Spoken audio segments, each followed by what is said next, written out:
69th in the nation on defense. Nice.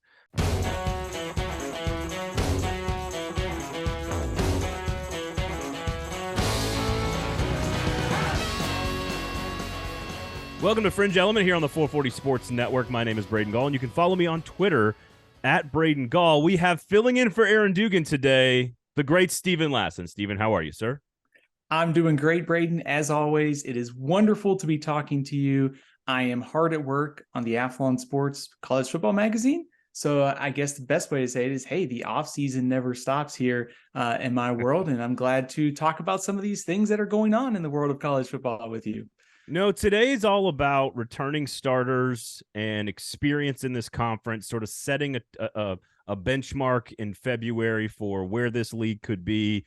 And I think we've talked about this. We've alluded to this with the quarterback situation. This is going to be a very different conference in 2023 than it was in 2022. Doesn't change the fact that Bama and Georgia might still be the best two teams, or LSU, Tennessee, Bama, and Georgia might be the best four, but there's lots of, or I should say, lack of returning production in this conference, with the exception of a few teams across the board. Lots of changes at coordinator, lots of changes at quarterback. So we're going to set the bar early heading into spring practice with you. You're working on the magazine at Athlon Sports. So returning starters, returning production for all 14 teams. We've got them ranked 1 to 14, and we're going to go through all 14 of them today on the show. And, oh, by the way, we have a State of the Union from Steve Robertson, of course, from 24/7 Sports, covering the Mississippi State Bulldogs. I think, like Missouri last week, one of the most interesting teams this offseason for a variety of reasons, obviously with the tragedy and Mike Leach last year being a very big part of that conversation. Maybe I would make the argument they might be the most interesting team in the SEC because of all of the changes, a new coach stepping into what's traditionally been a very difficult job. And also, like, are they running the air raid? What are they doing? So I'm looking forward to that interview just to kind of get a better sense of where Mississippi State is this offseason. So Steve Robertson coming up a little bit later on. We will have a giveaway here momentarily in just a second. I promised you guys a giveaway last week, but you have to be sort of a listener of the show. It's a trivia question about the show, not about SEC football. So we'll do that here in just a second.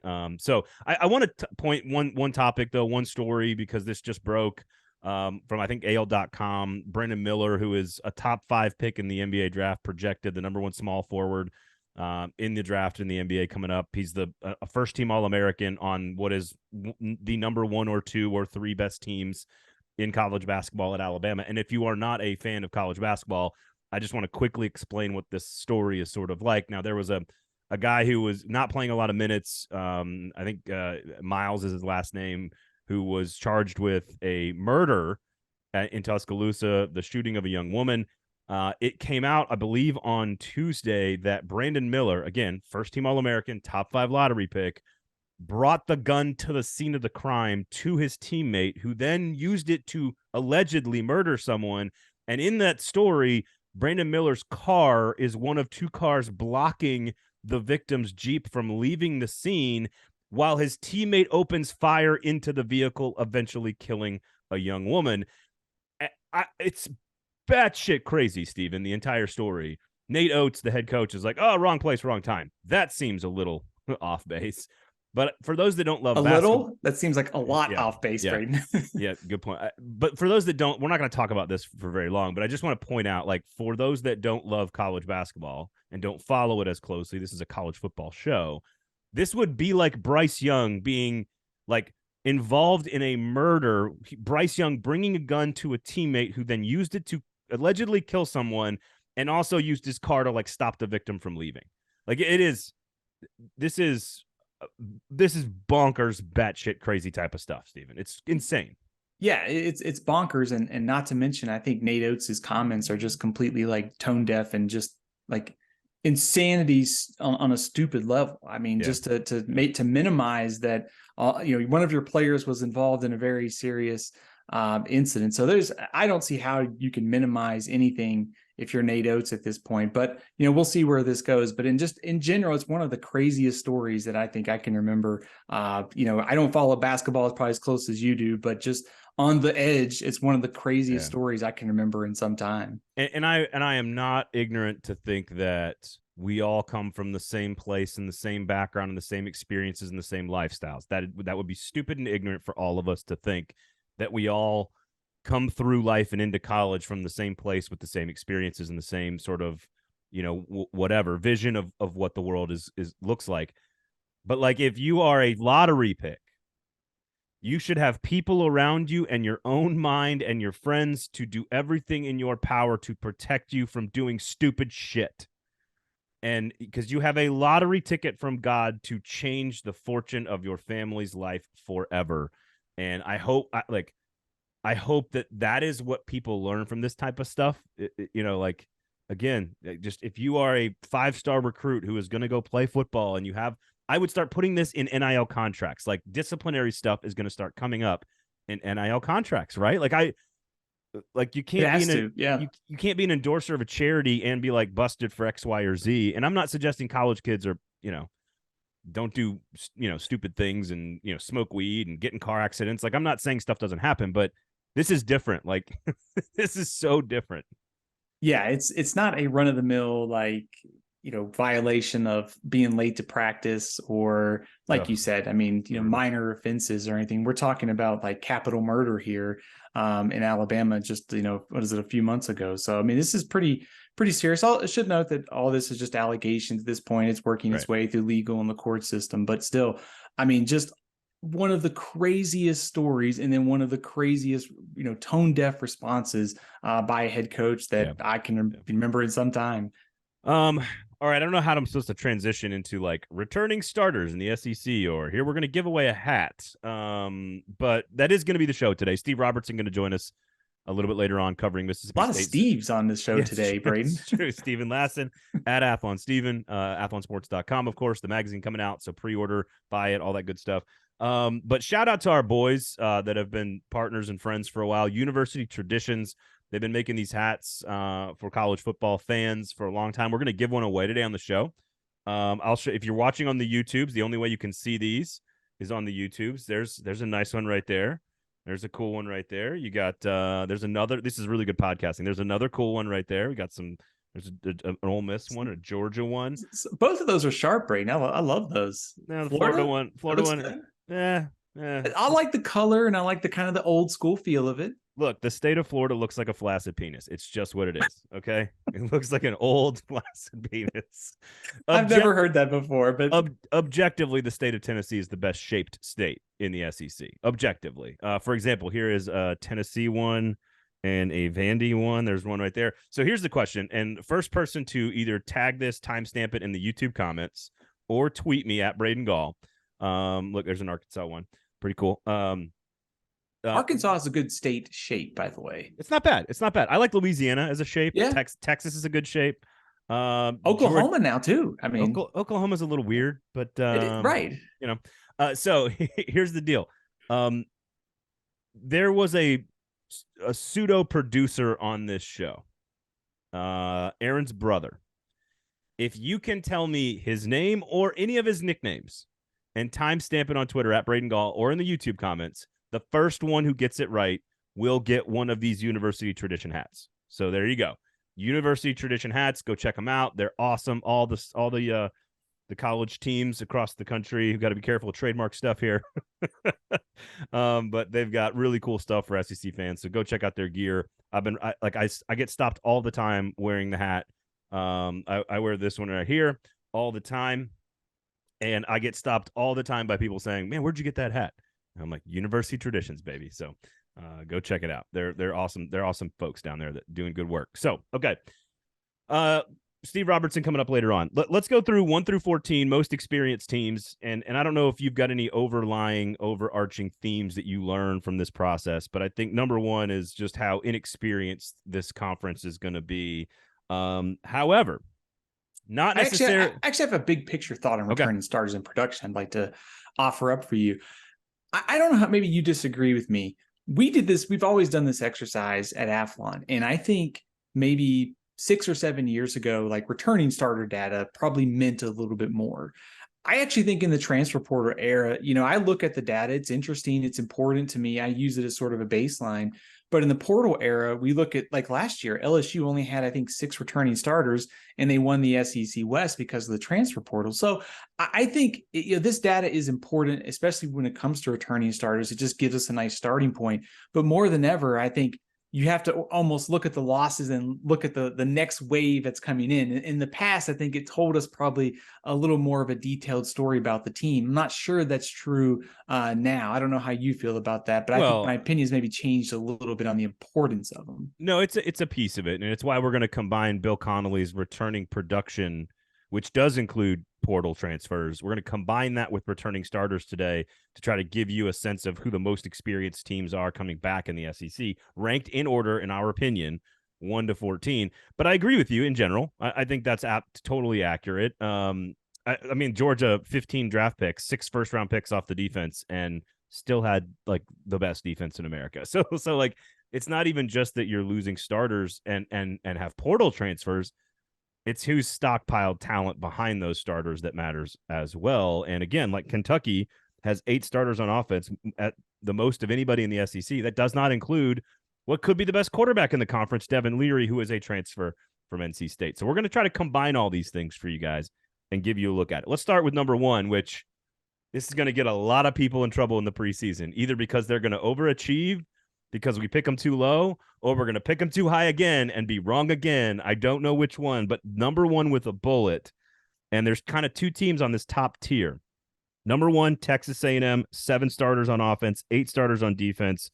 They obviously had Bobby Petrino, 15 total starters, the most in the SEC. They are also Bill Connelly's number 1 team in the SEC, 7th nationally when it comes to returning production, 80% returning production. They're the number 1 offense in terms of returning production in the SEC, and the number 2 defense in returning production in the SEC. Texas A&M, Steven, that's going to get us in some trouble this preseason. Yeah, it's funny because I was going through the Big 12 returning starters, and I came across Texas, and I texted a friend of mine saying, man, I'm talking myself into buying Texas this year, and here I am. I did the same thing with Texas A&M because for some of the reasons that you mentioned, there's a lot coming back on both sides of the ball from a roster that was young last season. You talk about guys like Evan Stewart, not to mention Connor Wigman stepping in at quarterback for part of the season, Bobby Petrino working with him, Reuben Owens coming in at running back to replace A-Chain. Some of the guys they had along the offensive line, like Bryce Foster, missed most of the season. So you could easily see how this returning production and returning starters builds the offseason hype for Texas A&M. So I am buying that A&M will be better. I don't know how much, but I do buy that this will be a better team in 2023. Oh, I totally agree. But again, you can't have the number 1 greatest recruiting class in the history of the world, even if some guys left in the portal, and not have it eventually show up on the field. Like, it's going to eventually do that, especially along the defensive front. I mean, I think they found their guy in Connor Wigman. I think with Bobby Petrino there, I think in the short term, at least, this is going to be a significantly better football team. The question is, how much do we all buy into it heading into media days? Like, are we all going to be at 10-2 and preseason number 9 again? Or are we going to, have we learned our lesson, or should we not learn our lesson? Like, that's what's tricky about A&M, because Petrino changes the way I evaluate, like, the old, like, A&M's going to A&M. Like, I don't think that's the case if Petrino's around. Yeah. Also, we should note that Anaya Smith coming back is a big deal too. Like, suddenly they have one of the best receiving cores coming back next year in the SEC. And you're right about that. Petrino completely changes the conversation for me offensively. Like, you add him developing Connor Wigman with some of the pieces they have back along the offensive line or receiver, like, this could be a much improved team. Yeah.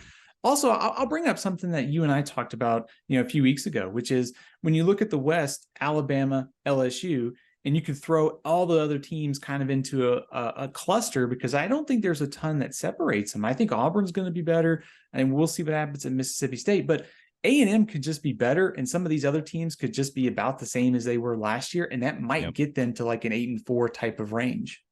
Number 2 on the list, kind of also with the bullet, is Missouri. Now, I mistakenly said this last week during our Missouri State of the Union that they were number 1 in terms of returning production by Bill Connelly, which, of course, homer. But they're actually number 2 behind A&M. I missed A&M at 7. But Missouri has 6 returning starters on offense, 8 on defense, 14 returning starters total. And that may not include what could be an interesting quarterback battle. Right now, it includes Brady Cook. It might be Sam Horn. Who knows? They're number 9 in the nation in terms of offensive returning production, number 2 in the SEC at 78%. They're also they're the number 1 most in terms of production returning in the defense in the entire SEC, 9th in the nation, 80%. I think we talked about this a lot last week in our State of the Union. Eli Drinkwitz has done a good job recruiting. He's done a good job managing the roster, and he's done a good job hiring people on his staff. He just sort of has to put it all together, find the quarterback, and find some consistency. Yeah, I think there's probably a little bit of urgency here. I don't know that Drinkwitz is necessarily in the hot seat, but I do think if they go 5-7, 6-6, like it might start to get a little warm. I think obviously finding the quarterback is like it's paramount to this offense and like getting things going. Brady Cook, of course, he's out for the spring with shoulder surgery. That's a good time for Sam Horn, Jake Garcia to get acclimated under new offensive coordinator Kirby Moore. I think when you look at those numbers, I think if I was a Missouri fan, the biggest thing that would give me optimism is you had a defense last year that was way better than anybody thought going into the year, and they bring back most of that. Jeffcoat and McGuire, the 2 ends are gone, but the secondary is going to be one of the best in the SEC. So really, for me, for all about Missouri, it hinges on offensive line, quarterback play, because I think this defense will be good once again. Would you go with? I agree, and I think giving up play calling, which was successful at times last year, I think is going to be a big deal. Kind of like Jimbo Fisher. Part of the reason I'm looking at those 2 teams is if they actually do give up play calling duties from the head coach, I feel more comfortable with A&M and Missouri, which they have in common in terms of their head coaches. I'm going to go LSU at 3. I don't know if I don't think there's another team that's more experienced. They might be one of only 2 teams in the entire league that return a starting quarterback and an offensive coordinator, which speaks to how much disruption on offense there is in this conference. But LSU has 8 returning starters on offense, 5 on defense, 13 total, which is behind only Texas A&M, Missouri, and Kentucky, actually. They are 32nd in the nation in returning production. That's 5th in the SEC in total. They're 10th in the country in offensive returning production, although Neighbors got arrested with a weapon. So the receiver for LSU, like in Louisiana, didn't seem like anything really major happened, but 81% returning production on offense, 2nd in the SEC, 60% returning production on defense. Not as good, middle of the pack. But if you notice these numbers throughout the course of this conversation, there's not many teams in the SEC that are in that like top 30 or 35 nationally on offense or defense. LSU is one of them on offense. The defense is the area where there's a bunch of questions, but 72nd in the nation, 7th in the SEC. I still think that makes LSU probably the 3rd most experienced team heading into the spring. I agree with you. So I think, first of all, it's a completely different story from LSU last season to this year. We talked coming into last year how all the turnover, the uncertainty, they had, I think, 6 returning starters, and they ended up winning the SEC West. They have a much more experienced roster across the board. You mentioned Jaden Daniels, but he could even be pushed by Garrett Nussmeier this offseason with the way that Nussmeier played some at the end of last year. Also, I think 2 reasons, for optimism for LSU. Number 1, the offensive line is better and it's more experience going into this season. You take 2 true freshmen, starting them at tackle and giving them a full year and now another offseason. They're going to be significantly better up front. And then the other thing is when you look at their defense, some of that production, don't forget that Mason Smith is coming back after missing basically all of last season due to injury. I count him as a returning starter, even though he played in just 1 game. And some of the pieces that they brought in the secondary, high-end talent that should be able to step in and play a lot of snaps right away. They did the same formula last year. A lot of these guys coming in this year have multiple years of eligibility left, which is pretty key for 2024 and 2025 down the road. So I think LSU in a much better experience situation. They won the West last year. I think they're going to be in great shape once again this season. Yeah, it seems weird to even mention a quarterback battle with LSU. But I mean, Nussmeier has the kind of skills, but I do think Jaden Daniels is the guy. But we shall see. Again, Vanderbilt might be the only other team in the SEC that has a starting quarterback and coordinator return together in the conference. Daniels and Denbrock, we know, are the 2 that are coming back at LSU. We assume AJ Swan and the coaching staff for Vanderbilt is is back. And so again, only 2 teams really. Ole Miss, who is number 4 on our list, may have a returning coordinator and quarterback because Jackson Dart is technically back, but I don't think he is the favorite to win the starting job. Ole Miss, number 4 on our list, 8 returning starters on offense, 5 on defense. That's 13 total.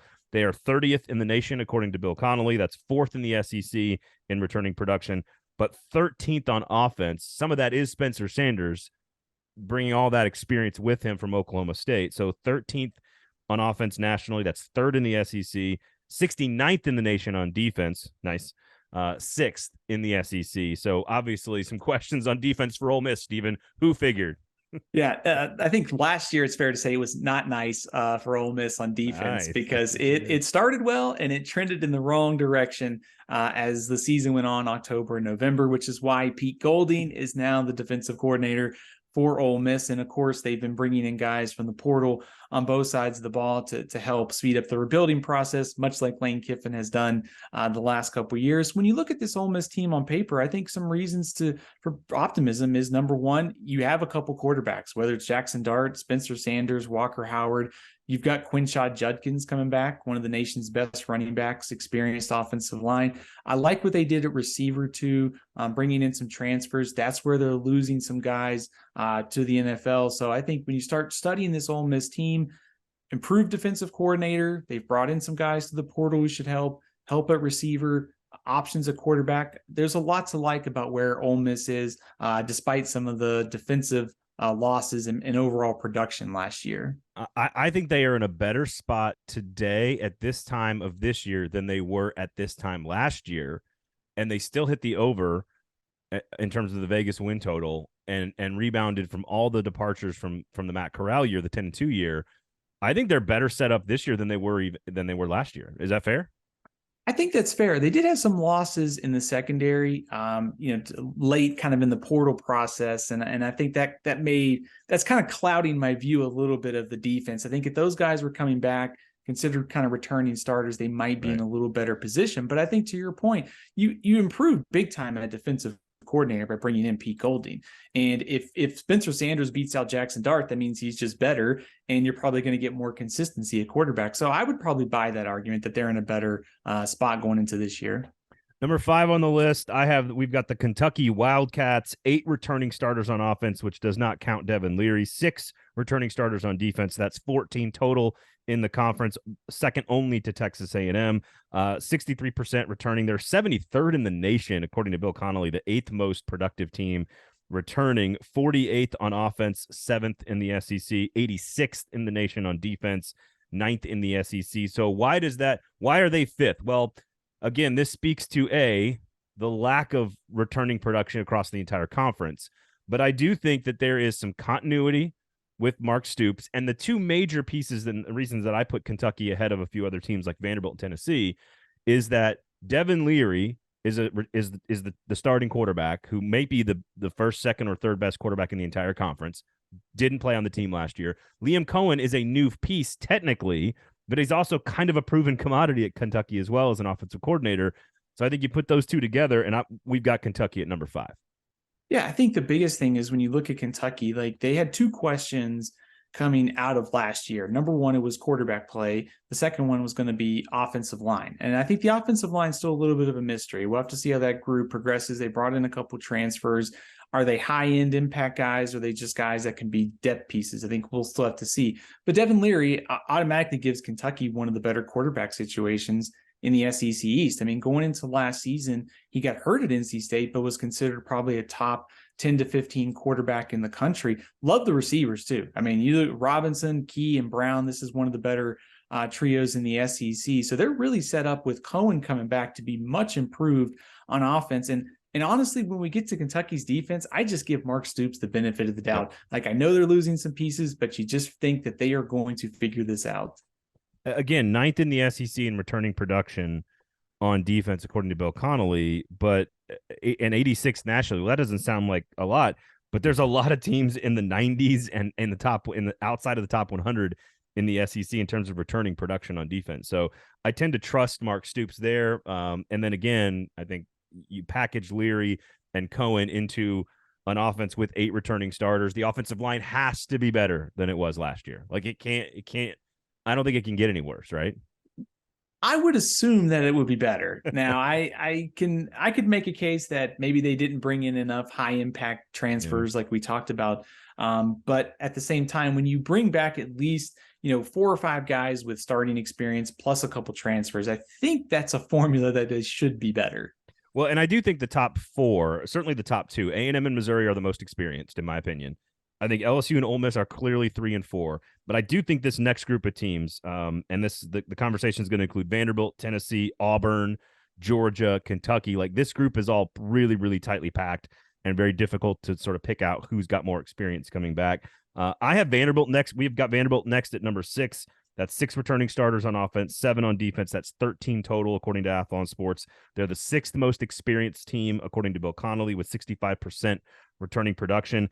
Actually, a top 5 offense in the SEC, according to Bill Connelly. Number 5, 73%. That's 38th nationally.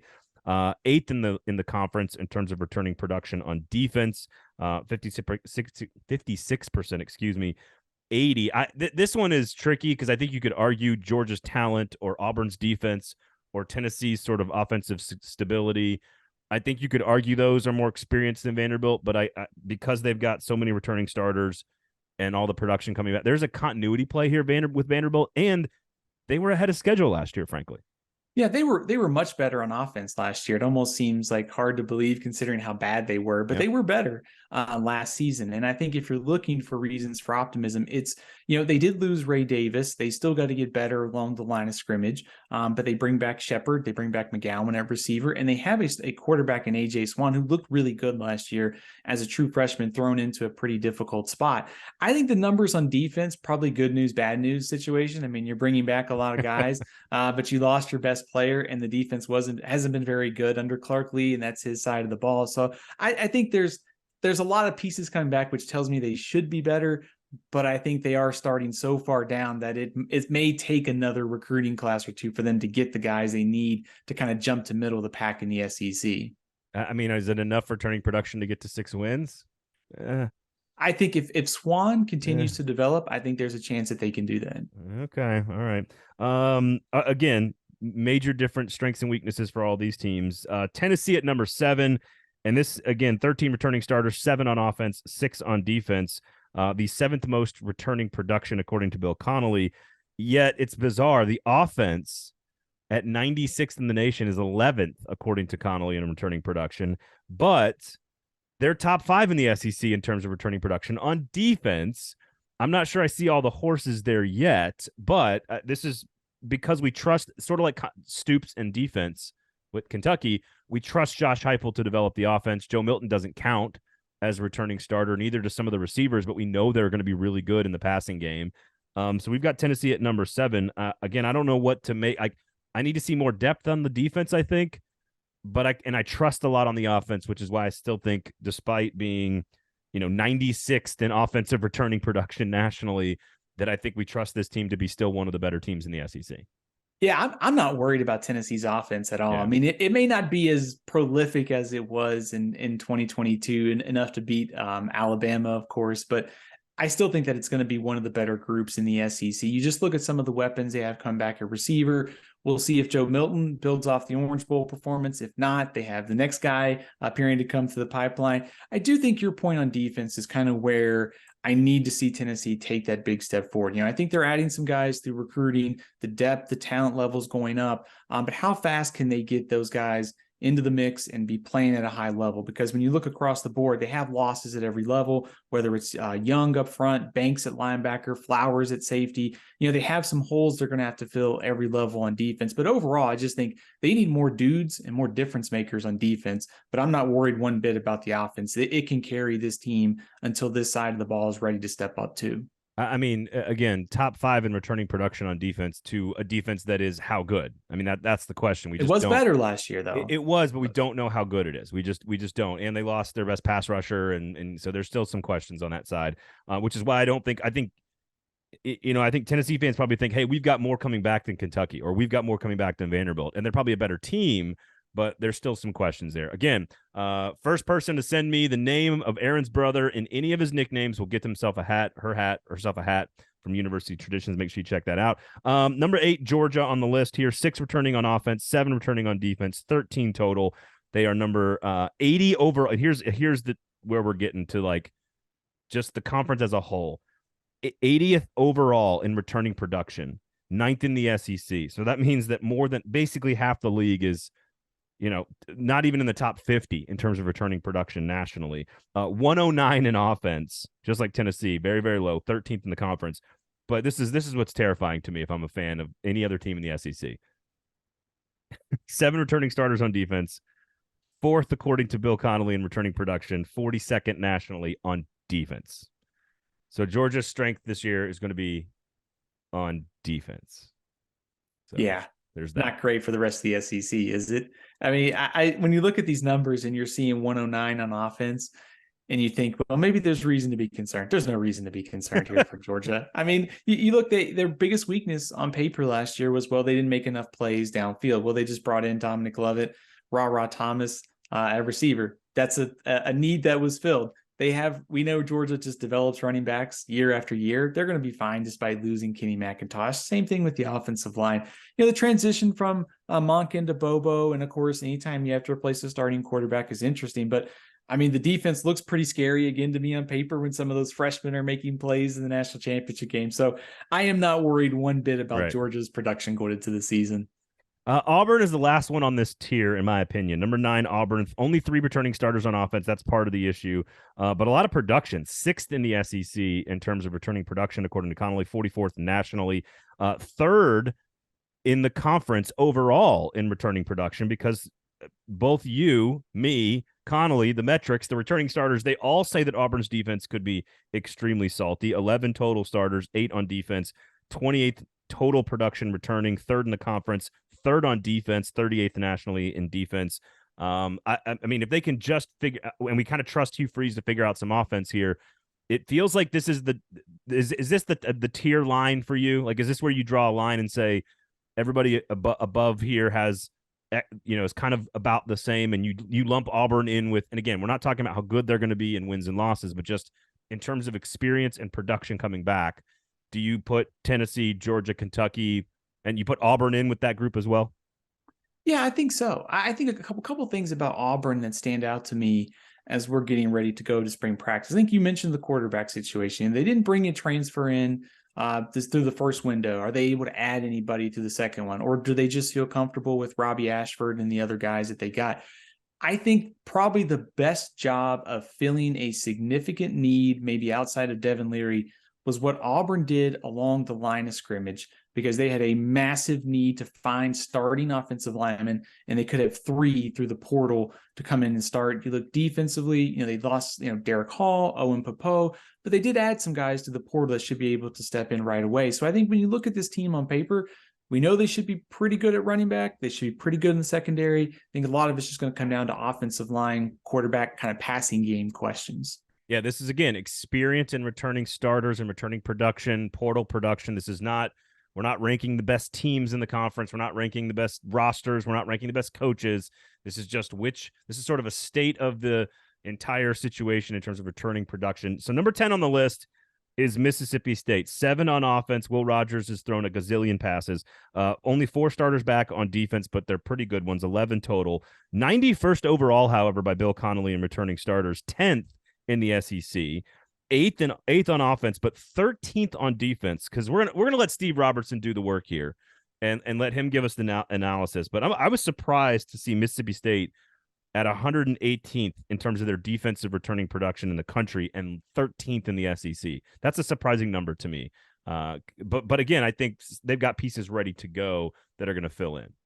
I think the big question for that group is secondary. When you lose someone who was as good as Emmanuel Forbes was at cornerback, how quickly can you replace him and some guys at safety? You sort of have to trust Zach Arnett and that staff, I think, defensively, that they can do a lot of things with their alignments and scheme to probably cover up for some of those things. And of course, they got a couple super seniors back on that side of the ball. So I think defensively, yes, there are some questions, but I think Zach Arnett's probably going to be fine there. I think the bigger questions for this team is just offensive transition. I think I don't really know what to expect from this team from an offensive perspective until we get a better look at them this spring with the change at coordinator and some of the other pieces coming in. I'm so glad you asked, Steven. So let's hear from Steve Robertson from 24/7 Sports covering Mississippi State, who's going to give an answer to that exact question about what the Mississippi State Bulldog offense could look like, who Zach Arnett is as a head coach, the transition, how to evaluate this program, where the fan base is right now after going through an unprecedented tragedy. When we come back, we'll talk South Carolina, Florida, Arkansas, and Alabama, the last four on our list.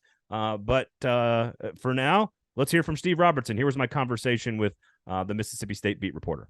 Steve, welcome to the show, man. Good to have you. How are you, sir? Man, I'm doing grand. Just living La Vida Loca, I mean, it's that time of year. Spring football is around the corner. College baseball is here. I mean, we're playing meaningful basketball here in Starkville in late February. That's a nice little adjustment. And so there's a lot to cheer for and a lot to cover. I do find it interesting as a diehard college football junkie, but also like a guy who's been to Omaha a bunch to cover the College World Series, how much I enjoy the start of like SEC conference play in baseball. It's just so much fun. And of course, if you haven't had a chance to go down and catch a game down there with at Mississippi State, make sure you do so. It's an absolute must visit location for you college baseball fans. You guys have had obviously a really wild and largely unprecedented, last 8-10 months on the beat for Mississippi State football.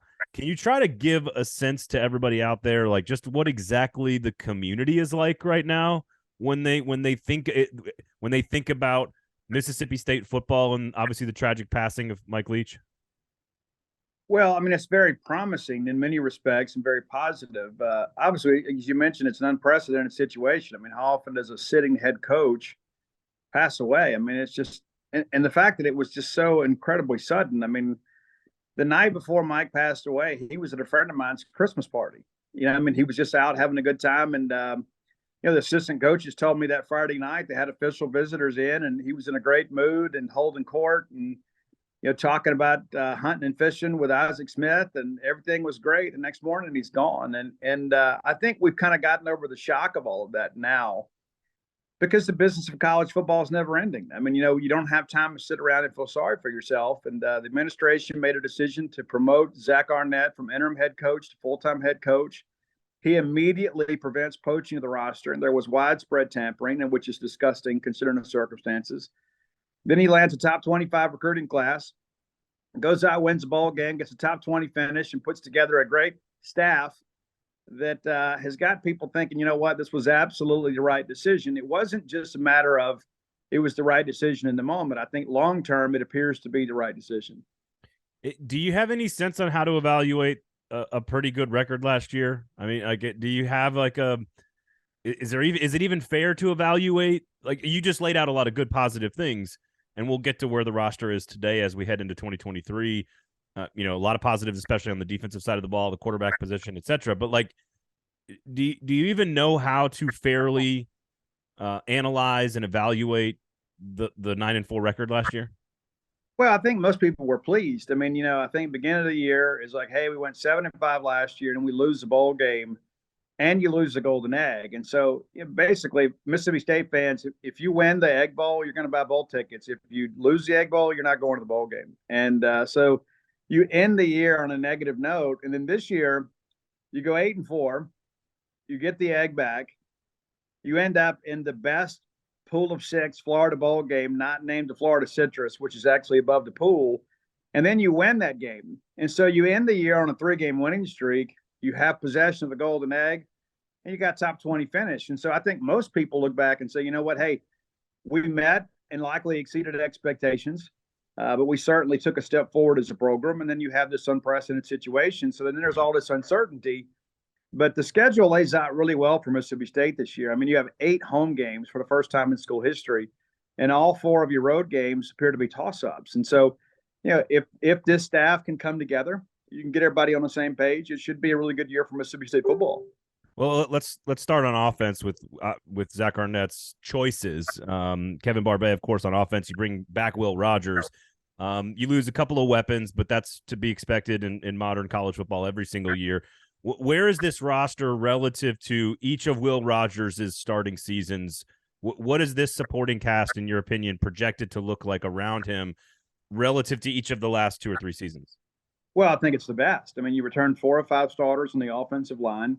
Your number 2 center, Stephen Lassan, got a lot of snaps last year, and he's a transfer from Middle Tennessee State. They recruited him as a right tackle. He ended up being a starting left guard, and then worked some at center when Sharp was out, and did a good job. I think in many respects they feel like they've kind of found the diamond in the rough with him, because he's a little bit of a Swiss Army knife, I guess you could say, in some respects. But the line is good. I mean, you lose Ra Thomas. That's a huge loss. Anybody that suggests otherwise just being disingenuous. And he goes to the University of Georgia, where they won back-to-back national championships. And so that's kind of the neighborhood in which we live. You lose Dylan Johnson to Washington, but I think that they've addressed that need pretty well. You bring in Jeffrey Pittman, who was the number 1 junior college running back in the country. Woody Marks returns, and I think Woody is a guy that really benefits from the change in offensive philosophy. They're going to run the football a little bit more. I mean, Zach would like to have a little more balance, but I asked him in a press conference setting, kind of blowing up the offense. They didn't retain a single offensive coach, but he says that the elements of the passing game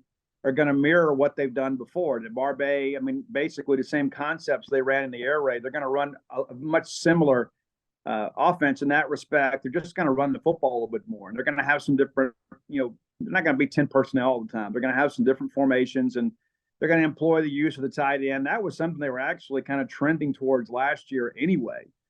And so now you go out and you've addressed that. You get Rylan Godet from Georgia, and he comes in immediately as TE1 because you don't have any on the roster. Now you're working the portal, and they got Malik Ellis, who was a 4-star offensive tackle, kind of in the same vein as Charles Cross, and needs to bulk up. But I think this spring he will take a shot at tight end. Maybe he's a blocking tight end, and he kind of benefits in the fact too that they're splitting up the offensive coaching responsibilities on the line. So you have an interior O-line coach, and then you have a tight ends and tackles coach. So he will learn the same concepts and the same lingo under the same coach. And so I think he could be that attached blocking type tight end, and then next year make the slide in to offensive tackle. But a lot of skill around Will Rogers. And, I think a little balance. When you look back at last year, the games at Mississippi State really did a good job.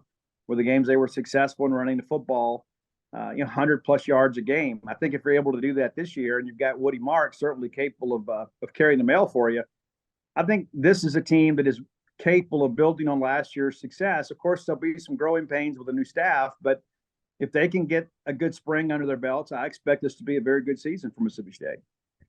Defensively, I think those of us who have watched, even at a distance, kind of knew Zach Arnett as this name to watch in the defensive coordinating circles, and the job he did with that defense over the last few years, pretty solid. He's going to lose, of course, an elite corner, but a lot of guys coming back that had opportunities to leave for a lot of different, opportunities. Is the scheme going to stay? Is he married to, now that he's a head coach and he has a lot more on his plate, it's a different responsibility than being a defensive coordinator and a play caller? Like how much does he let go, and how much does the scheme change? Are we still looking at the sort of that 3-3-5 that we know he likes? Like what changes with his role now that he's in a different position? Well, it'll still have his fingerprints on it. And he wants to run the 3-3-5, and he elevated Matt Brock from linebackers coach to defensive coordinator. And Matt actually called the plays in the bowl game. I mean, Zach signaled him in, but Matt did the calling, and he didn't reveal that until after the game. And I think that says a lot about Zach. If things hadn't gone well, Zach would have just owned it and wore it himself and said it was his responsibility. That's the kind of guy he is. He's never a guy that's going to throw somebody else under the bus, but he was really quick to praise Matt Brock because things went exceptionally well. You had a season high in sacks. Illinois quarterbacks were running for their life the entire ball game, very disruptive. So, yeah, don't look for that to change. If anything, I think it might be a little more blitz happy than it has been, just because of the fact you returned so much experience, in that front six. Now, they had to kind of revamp the secondary. They hit the transfer portal really hard. They do have some guys back. The Camryon Richardson, we believe, is the next great Bulldog corner. I mean, you had Martin Emerson, of course, now with the Cleveland Browns. Emmanuel Forbes expected to get a first or second round type grade. DCAM looks to be the next guy. So that gives you, I guess, some security of knowing, you know what, hey, we can shut down one side of the field, with the guy that we think is an NFL prospect. And then Marcus Banks is a guy that transferred over from Alabama, worked second team last year, could make a move to safety some this year. But the Bulldogs hit the portal hard. I think that's really the biggest question mark on the entire team is how can you mesh all these new talents and personalities together in that secondary and have a cohesive secondary? Like every other coach in college football is trying to figure out how do we mesh the recruiting and portal together almost at all times now. Personality wise, describe Zach Arnett to people that haven't been around the program, that don't know. Like, obviously there's clearly from the outside looking in, the assumption is that this is a continuity play, a short-term play, but you've already alluded to that this could be, again, I would argue it might have been a little early for him, but he's always kind of been on this trajectory. So what is Zach Arnett like? Just what makes him personality-wise, specifically a head coach? Like what makes him different? Well, he's a no-nonsense guy. I think when you look at the guys that are ultra successful in college football, they're kind of uncompromising when it comes to accountability. And that's who Zach is. Zach is a guy that went to New Mexico to play baseball. And then he gets there and he decides, hey, I'm going to give this football thing a try. He ends up walking, earns a scholarship, ends up being an incredible player there. Rocky Long loves him so much. When he's done playing, he brings him as a GA, goes to San Diego State, becomes a defensive coordinator. And when Mike Leach got the job at Mississippi State, he wanted to hire Rocky Long. Rocky talked about retiring, and Rocky's like, hey, I'm not interested in doing that. However, let me recommend Zach Arnett. And there's a big, I don't know if legend is the right word for it, but there's a lot of discussion in Mike Leach's office. He had a sticky note on his computer that said, when in doubt, trust Zach. And that says a lot about Zach Arnett. But, Zach's a guy from Albuquerque, New Mexico. And fortunately or unfortunately, depending on how you look at it, my wife has been working out there for the better part of 7 months. So I spent some time in Albuquerque. And I can see why Zach is maybe a little bit edgy, after being out there. It's a different dynamic out there. It's not to say bad or indifferent, right? It's not to be critical of it. But in the Southeast, people are more hospitable, I guess you'd say. Like around here, everybody opens doors for you and wants you to go home and eat dinner with them. It's not like that in Albuquerque. And so I can see the attraction. Zach Arnett grows up around here and comes here and everybody is inviting him to go fishing and hunting and things like that. Why would I ever leave, right? But Zach has been incredibly grateful to this Mississippi State administration that has given him the opportunity. And as a defensive coordinator, we believe he signed a contract with the highest buyout of an assistant coach in the country. That says a lot about his commitment to Mississippi State. He did not plan to leave here. And I think that's one of the reasons after year one, you didn't hear his name mentioned in connection with a lot of DC jobs because it's going to cost him about $2 million to hire him. And most people just aren't willing to write that check. But Mississippi State, in many respects, while it was never an official designation, saw Zach Arnett as kind of a de facto coach in waiting. And you're right, it's probably a year or two earlier than many people anticipated. But Zach Arnett is exactly where he was expected to be. From like I don't know I don't even know what the right words are for this, because you had the whole Lane Kiffin saga going on with Ole Miss, and Auburn's hiring Hugh Freeze, and Alabama's not winning the division, and obviously again unprecedented situation at Mississippi State. Like it seems like the program, the team there's a lot of optimism around this particular roster moving into 2023, but it feels like because there's so much other stuff around them in the West, Texas and Oklahoma are coming. You know what I mean? Like there's so much other thing that sucks up all the oxygen. How do the fans how do they feel about their program right now? And what are expectations within the fan base inside the Mississippi State community? Well, there's a lot of optimism. I think a lot of it is you look at what's happened so far. What is Zach Arnett's body of work since he became the head coach? And he has posted win after win after win. And I don't just mean on the field. Hiring the right people, committing himself to really a Mississippi recruiting first mentality. We're not trying to go have a national recruiting footprint here. We're trying to recruit our home base in the border states. Those guys typically don't transfer. Those guys come in, they don't get homesick. When you start recruiting the Eastern Seaboard, and it sounds great. It's like, hey, we come down to the SEC. We play a great brand of football. We got a lot of hot women down here. Come on down here. But then at the end of the day, you're still a long way from home, Yeah. And so those guys typically transfer home. And it's so funny, too, when I interview recruits when they're juniors. In the beginning, they're like, hey, I'll go anywhere in the country to play. I just want an opportunity. And I'm sure they mean that.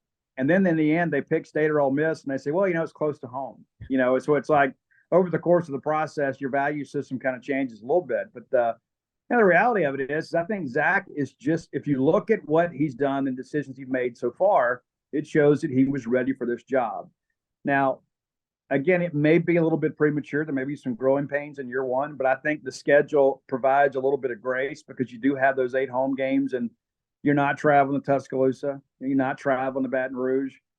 You do have to travel to College Station, but State's had great success there since A&M joined the league. And but here's the deal, and there's no getting around this, and this may ruffle some feathers, and I don't really care. There are a lot of people that cover college football that don't know college football. And so they're going to defaultly pick Mississippi State 7th in the West and forget the fact what you have coming back. It's like, oh, well, there's a coaching change. Well, these same people hated on Mike Leach. You never gave Mike Leach any credit for being a great coach at Mississippi State. So now you're going to say now that he's gone, they're going to be a worse program. Mississippi State will finish in the top half of the SEC West this year, just like they did last year. And they're going to be a better team this year. They're going to be a better team with a better schedule. And I suspect they're going to beat somebody that people aren't expecting. I think Mississippi State will ultimately decide who wins the West. I'm not picking State to win the West, right, but State is going to pick off a contender for the SEC West that will ultimately decide that race on who goes to Atlanta. And you can come back and quote me on that in November, because I'm telling you, Zach will pick off somebody that people are not expecting.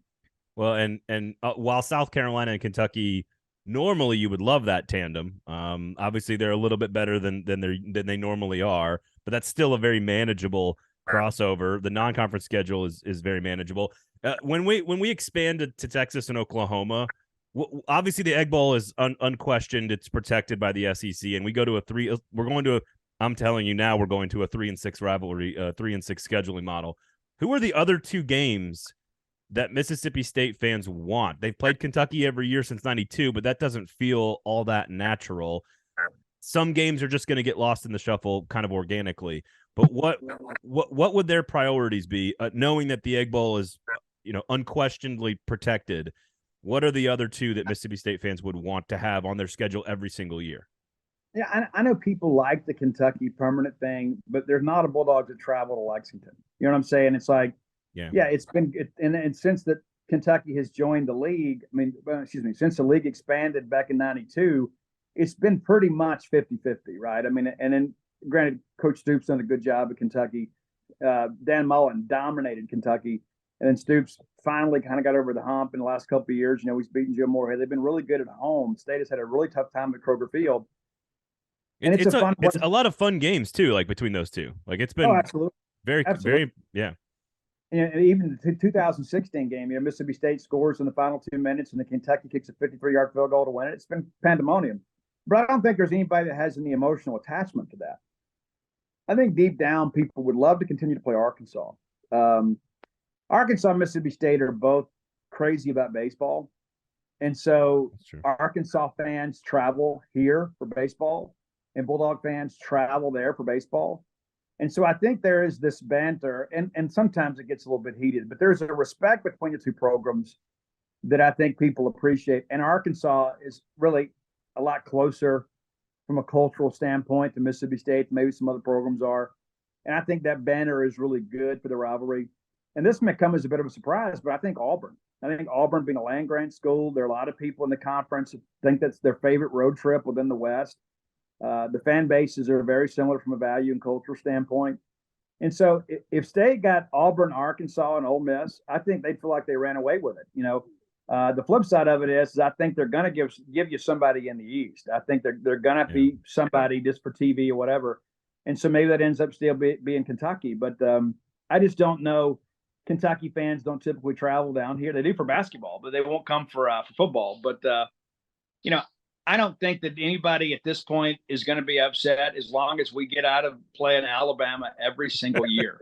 That people don't understand. State and Alabama have played each other more than anybody in the Southeastern Conference. And so if you don't have to play Alabama every year, that's what's so interesting too. And I'm going to talk about this Kentucky thing just for a second. So people are, Kentucky's turned it around. Kentucky's done this. And that's not in any way to be critical of Mark Stoops. But they don't have to march into College Station, Texas every year. They don't have to go over and play Bryant-Denny Stadium every other year. They don't have to go to Tiger Stadium every other year. I mean, people say, well, State and Kentucky are kind of comparable programs. And then there's some people in the SEC media that'll suggest Kentucky is superior, even though the numbers don't reflect that. But look at the quality of opponent that Mississippi State has to play every single year by being in the West. And the fact that Kentucky can play South Carolina and Vanderbilt and Missouri every single year. Mississippi State people would trade that schedule in a heartbeat every single year. And so, again, no disrespect to Kentucky, but their road to respectability has been a lot easier than that of Mississippi State. Well, and what's interesting, it's also not like, I don't know about you, but you've covered this league a long time. I've covered this league a long time. I can't remember more stability and strength around the big dogs, right now being Bama and Georgia, of course. I can't remember a greater collection of coaches and stability around those two premier programs in terms of depth, maybe ever in the conference. I don't know, unless I'm missing a generation. I don't know about what you think about that. Well, and I think you can start putting LSU back in that category too. I think Brian Kelly will do a great job at LSU. I think Auburn is going to be better under Hugh Freeze. It's such an unforgiving league, though. It's like if you're Auburn and if you ever get down, and we'll see what happens with Arkansas. I mean, Arkansas is better, Mississippi State's better, Ole Miss is better, and so it's a much tougher hill to climb than it used to be. All you had to do, we had to worry about was Alabama and Auburn. Well, now you don't. Now A&M's in the league, and LSU's become a national power. I mean, they won an Athlon championship in 03 for the first time since 51, and they're consistently – they won the West last year, right? Nobody expected that. They win the West in year one of Brian Kelly. And I think another interesting aspect of this too, I don't know that anybody enters the season on the hot seat. And I don't know how many years we've been able to say that. I mean, what program you look at right now, okay, well, that job is definitely going to be open. Now, maybe Drinkwitz at Missouri, where they just signed him to a big extension. I don't know what that buyout looks like, but, they got better down the stretch last year. And, I still think that he's going to do a good job there. I mean, does he contend in the East? I don't know. But the reality of it is I don't think you go into, unless there's a coaching change where somebody just opts and leaves for another job, I don't know that we have the crazy season in the SEC this year. I mean, barring some scandal that's unforeseen, right? I can't see Sam going anywhere. I know that they had a disappointing year last year because KJ was injured. Now you've got to replace Kendall Browse. And so that'll be an interesting situation to watch because there are a lot of people at Arkansas that think they should be Alabama. They're not. They've got the budget, obviously. But I think Sam is okay. But I think it could be a very boring and maybe relieving postseason because I don't think there may not be anybody change jobs this year. Well, and last year, the weirdest feeling going into media days where I was like, I think all 14 of these teams are happy right now. Like, it's like 2 years in a row where everybody is sort of happy with where they are. And that's just it means that probably something crazy is going to happen. So who knows? You guys have obviously dealt with a lot of craziness on the beat down there at Mississippi State. And we do appreciate your time, man. Always a pleasure. Thank you so much for talking with us. And we'll keep an eye out for you guys. And obviously appreciate your time. Thank you, dude. Take care. That was Steve Robertson of 24/7 Sports, of course, covering your Mississippi State Bulldogs. And he kind of answers your question there, Steven, with, you've got a quarterback who's in Will Rogers, who's been around a long time. You've got really nice weapons around him. Again, 7 returning starters on offense for Mississippi State here. I trust Arnett and the defense to be pretty solid in the front 7.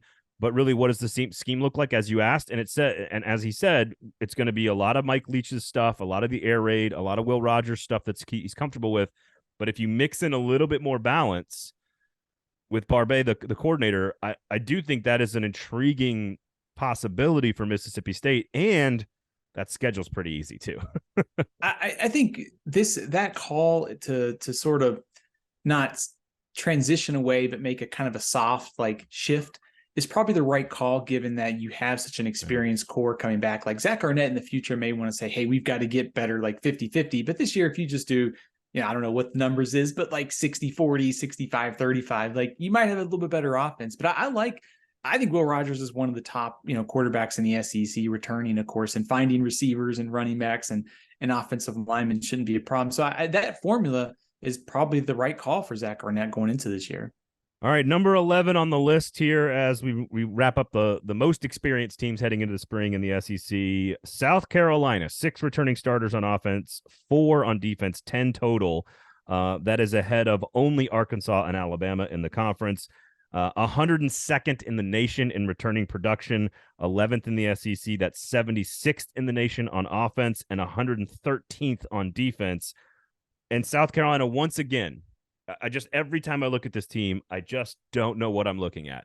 And yet they figure out ways to win, special teams, Beamer ball, whatever you want to call it, attitude, that it factor, identity, culture, blah, blah, blah, blah, blah. Like, they're 11th on this list. I think that's right. They're not returning a ton of starting talent.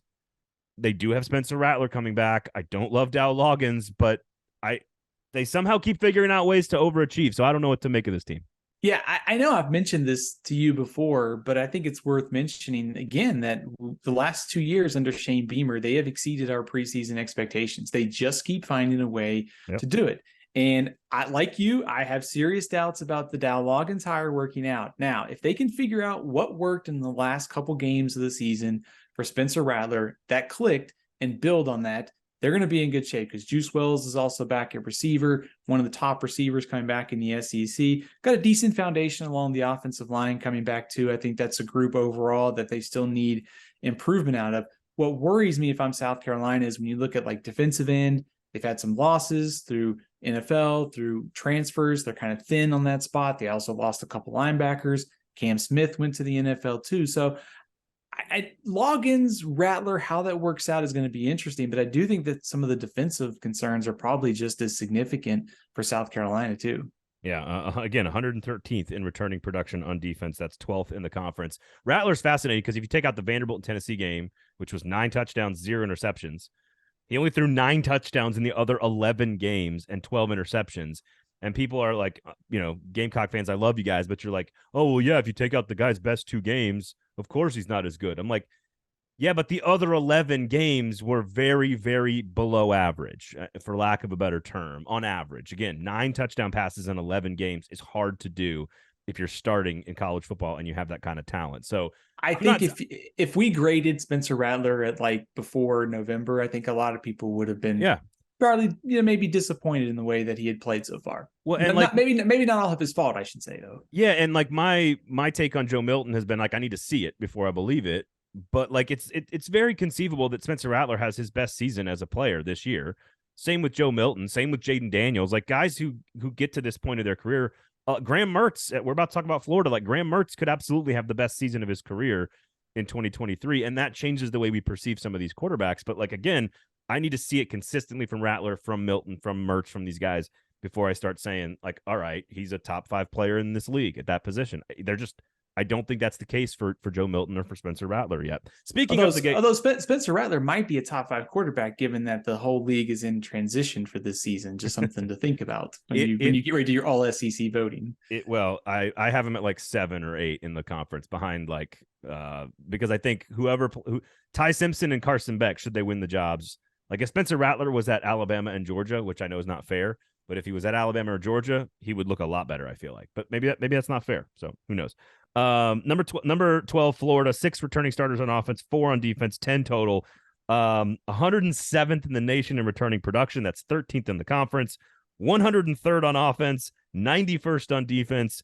Not great either side of the ball. 55% production on offense, 51% on defense. A lot of questions about this Florida team, and I think another 6 and 6 years probably pretty possible for this Gator squad. Let's go back, let's just say 10 years ago or so. If I told you that Florida had 10 returning starters, you would probably tell me you weren't worried one bit, right? I think that's fair to say. If you said 6 returning starters on offense, I'd be like, oh, okay, they're probably pretty good on offense.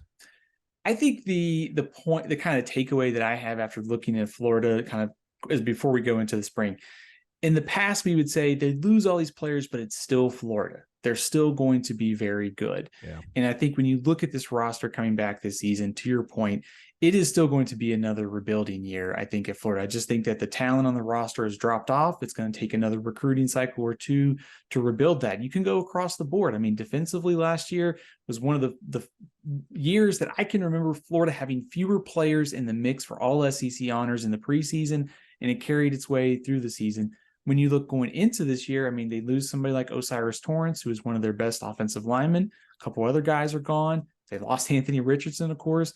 they just need more playmakers. Like Ricky Pearsall's great, but they need some guys at the 2 and 3 position to step up. So this, to me, I think to your point, we're not setting expectations right now, but I think 7-5 based upon schedule and returning production, 6-6 would be a good year for Billy Napier. Number 13 on the list, Arkansas. Only 4 returning starters on offense, 4 on defense, 8 total. That's the fewest of any team in the SEC. One of them is KJ Jefferson, ranked 106th in the nation in returning production, just 1 spot ahead of Florida. That's 12th in the SEC. However, over 90 in both categories, 93rd on offense and 96 on defense. Who has more returning experience, Florida or Arkansas? Do you give the edge to? Should we give the edge to Arkansas and put them at 12 because of KJ Jefferson? They're replacing both of their coach. Both coordinators are gone for Arkansas. That's a bigger loss. Maybe some continuity with Napier and the staff. Like what? How do you? Which one has more experience in your mind at this stage? I would probably go Arkansas, because if you have one of the SEC's top quarterbacks in KJ Jefferson, and also you have Rocket Sanders coming back, you're starting off in a pretty good spot. Like the 1-2 punch of that makes me feel like, even though Arkansas's got a lot of questions, I mean, they lose 3 starters on the offensive line. They've got a lot of questions on defense, but if you have maybe first, second team all SEC quarterback come back, I think that counts for a couple spots. Okay. I'm willing to move Arkansas up to 12 and move Florida down to 13. These are the big debates we have on the show. And again, before we talk about the last team, all these awesome, cool hats here from University Traditions. Check them out. There's Vanderbilt. There's Tennessee. There's Florida. You got Georgia there. There's your Ole Miss hat. All kinds of cool stuff. Just the first. Look at this. I'm so discombobulated here. I just spun my microphone around. I might even say the second person. How about that? If you've listened all the way to here, the first 2 people to just tell us the name of the producer, nickname or actual name, for the producer that used to run this show, Aaron's brother, just tweet at Braden Gall or in the comment section on the YouTube page, and I will send you a University Traditions hat of your choosing. So cool stuff there. Which brings us to the last one. And make sure you check out Steven on Twitter at Athlon Steven, athlonsports.com. Magazine's coming out sooner than Steven would like. That's true. Yes. Listen, this is obviously not going to be the 14th best team in this conference, but I have never seen, when I look at returning starters from Athlon, package it with returning production metrics and put it together, I have never seen a team that is as inexperienced apparently on paper as Alabama is, with 2 new coordinators. Alabama 4 on offense returning, 5 on defense, 9 total, ahead of only Arkansas, but 125th out of the 133 total overall ranking, 14th in the SEC, just 40% returning production, 120th in offensive returning production, dead last in the SEC, and 127th in defensive returning production, dead last in the SEC. Now, we know Bama's going to be better than that, but it means they got a lot of questions that they got to answer from now until kickoff. Fair to say that this is one of the years where we've had more questions about Alabama. I think when you start kind of studying, like you mentioned, on paper, I mean, they're going to be fine overall. By the end of the season, they're going to either be in the playoff or probably just outside of it. But I do think there are more questions than maybe we're used to seeing out of an Alabama team. Like the quarterback situation, we'll see how it plays out. I like the potential for Ty Simpson. They've got some losses along the offensive line. Receiving core kind of stepped up late in the year, but off and on kind of inconsistent. Yep. When you lose guys like Will Anderson, you lose a couple safeties to the NFL. There's some significant turnover, and also with the coordinator changes. But, I think in a very kind of broad sense, like if you put Vanderbilt here with that same kind of production, we would be saying they might be 2-10 or 3-9. Right, this is a different story. Yeah, It's you almost just have to it's Alabama, it's Nick Saban. They're going to be fine by the end of the year, even though they don't have a lot of production. But it also makes for probably one of the more interesting years in the West when you have Alabama losing all of that and LSU coming back as the defending West champion and bringing back a pretty good roster too. I think that's the story for Alabama, is that we potentially, it's not about the dynasty being over. It's not about them being bad. It's about they have far less experience than they've almost ever had at this stage of the calendar year than they've had in the last few seasons, at least since let's say 2017 when Dayball was the coordinator and Hurts was coming back and Tua was the backup and they win the national championship.